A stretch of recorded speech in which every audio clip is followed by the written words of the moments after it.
Përshëndetje. Nëse do të kishim një pyetje që njerëzit ja bëjnë vetes më shpesh se sa çfarë do të hasot, ajo do të ishte si do të dukemi.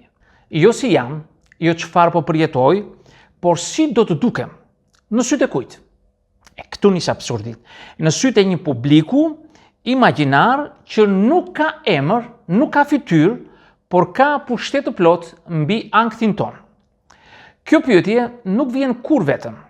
Ajo sjell me vete një gjykatës të brendshëm, të pamëshirshëm, që flet me një gjuhë që nuk do ta toleronte nga askush tjetër. Dhe sa më normal të duket njeriu nga jashtë, aq më i dhunshëm është dialogu i tij i brendshëm. Por kush po të shtyn ty realisht? Le ta themi troç. Askush nuk po të shikon aq sa mendon ti.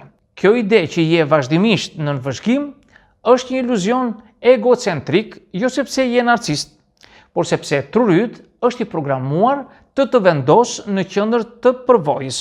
Po të jesh qendra e përvojës sate, nuk do të thotë se je dhe qendra e botës. Një pyetje reale është: pse mendon se je qendra e tyre? As nëna jote nuk e di se çfarë bën ti çdo minutë të ditës. Jo më njerëzit që mezi mbajnë mend se çfarë kanë ngrëndje. Bota online, ajo nuk ka sy. Ka algoritme, dhe algoritmi nuk ka interes për ty si person, por vetëm për sa sekonda arrin të mbash vëmendjen. Jemi në një realitet ku edhe kënga më e dëgjuar në planet harohet brenda pak javësh, ku edhe hitet kanë datë skadence, dhe ti mendon se një gafe jotja, një fjalë e thënë keq, një foto jo perfekte do mbahet mend. Jo, sepse bota është shumë e zënë duke harruar. Pastaj është vetgjykimi nuk lind rastësisht. Askush nuk lind duke u shqetësuar se si duket. Fëmia jeton pa pasqyrë morale. Ai ekziston edhe pikë. Vetgjykimi është mësim social. Fillon me fjalë të vogla, mos qesh kaq fort, mbyllë gojën. Çfarë do thonë njerëzit? Mos u sill kështu. Je në vete përqendro, mblidhu. Mesazhi është i qartë. Ti nuk je problemi, por mënyra si dukesh për të tjerët mund të bëhet problem. Dhe truri e përthith këtë si ligj mbi jetese, sepse për një fëmijë përjashtimi social është kërcënim real. Si do të dukem? Është pyetje frike, jo estetike. Kjo pyetje nuk ka të bëjë me bukurinë, ka të bëjë me pranimin. Me e thënë më thjesht, a do më refuzojnë? A do më gjykojnë? A do më tallin? A do të mbeten vetëm? Truri social nuk ka evoluar për Instagramin, ka evoluar për fisin. Dhe çdo shenjë refuzimi përjetohet si rrezik. Prandaj njerëzit nuk heshtin sepse s'kan mendim, heshtin sepse kanë frikë nga perceptimi. Por kemi dhe vetgjykimin si strategji mbijetese. Shumë njerëz thonë: jam më i ashpër apo më e ashpër me veten që të përmirësohem. Jo. Ti je i ashpër me veten që të mos të godasin të tjerët. Logjika e pavetdijshme është kjo. Nëse kritikoj veten i pari, do kem kontroll mbi dhimbjen. Por ky kontroll është iluzion, sepse nuk po stërvitesh për jetën, po stërvitesh për në gjyq. Dhe gjyqi nuk mbaron kurrë. Rrjetet sociale, iluzioni i shikueshmërisë totale.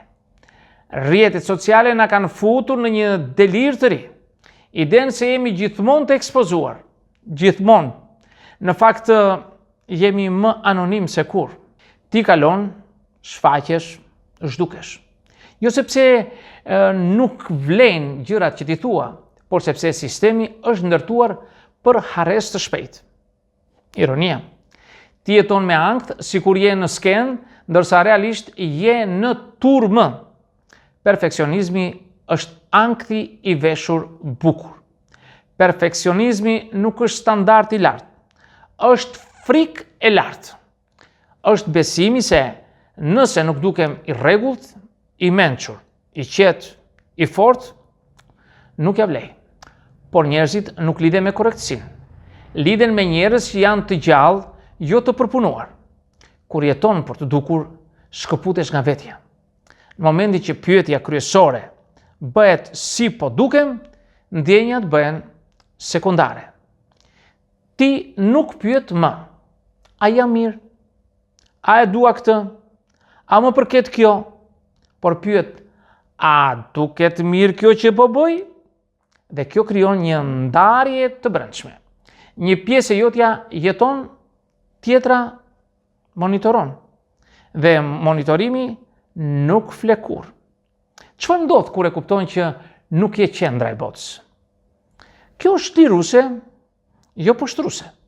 Kur kupton që njerëzit janë shumë të zënë me veten, bota haron shpejt, perceptimi nuk kontrollohet, ndalon si jetuari në pozicion mbrojtës, jo pse u bëre i fort, por sepse u bëre realist. E në fund të fundit, pyetja nuk është pse e gjykojmë veten kaq shumë. Kjo është pasojë. Pyetja e vërtet është pse vazhdojmë të besojmë se jemi aq të rëndësishëm sa për të vëzhguar çdo minutë. Sepse ky besim na mban të tensionuar dhe më të bindur, të friksuar, të kontrollueshëm. Dhe një ditë, kur të lodhesh duke u dukur, ndoshta do guxosh të jesh vetvetja. Dhe nëse nuk dukesh bukur, edhe nëse nuk të pëlqen, edhe nëse kalon pa u vënë re. Sepse jeta nuk është audicion, dhe ti nuk je në provim. Miq, këtë do të thosha në këtë video, unë ju falenderoj për vëmendjen. Nëse dëshironi, mund të bëni komentet tuaja, por mos harroni asnjëherë të bëni subscribe në kanalin tim për të marrë video tjetër pas here. Dhe deri në videon tjetër, mirë takofshi.